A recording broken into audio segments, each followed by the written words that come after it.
అందరికీ నమస్కారం.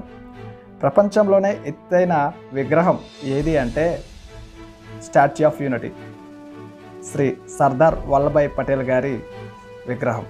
ఇది ఉన్నది మన దేశంలోనే. అలాగే ప్రపంచంలోనే ఎత్తైన బ్రిడ్జిపై ఎక్కడ రైలు ప్రయాణించబోతుంది అంటే కూడా అది కూడా మన దేశంలోనే చేనాబ్ నదిపై. ఇలాగా ప్రపంచానికి ఆశ్చర్యానికి గురిచేసి ప్రపంచంలోనే మేటుగా మెలగడానికి ఎన్నో నిర్మాణాలు కృషి చేసిన ఇంజనీర్లందరికీ ఇంజనీరింగ్ డే శుభాకాంక్షలు తెలియజేస్తున్నాం.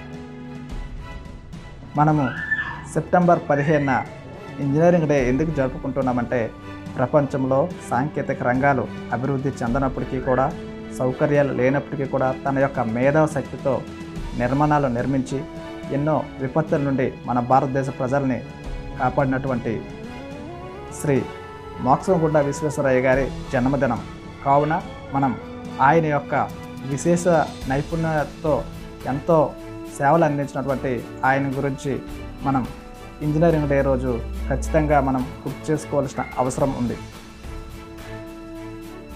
ఈయన కర్ణాటకలో జన్మించారు. ఈయన పూర్వీకులు ప్రకాశం జిల్లాకు చెందినవారు కావడంతో ఈయన తెలుగులో కూడా మాట్లాడేవారు. ఈయన కావేరీ నదిపై కృష్ణా రిజర్వాయర్ నిర్మించడంలో, తిరుమల తిరుపతి దేవస్థానానికి వెళ్ళే ఘాట్ రోడ్ల నిర్మాణంలో మరియు ఇతర ప్రముఖ నిర్మాణాలకి ఆయన యొక్క కృషి చాలా ఉంది.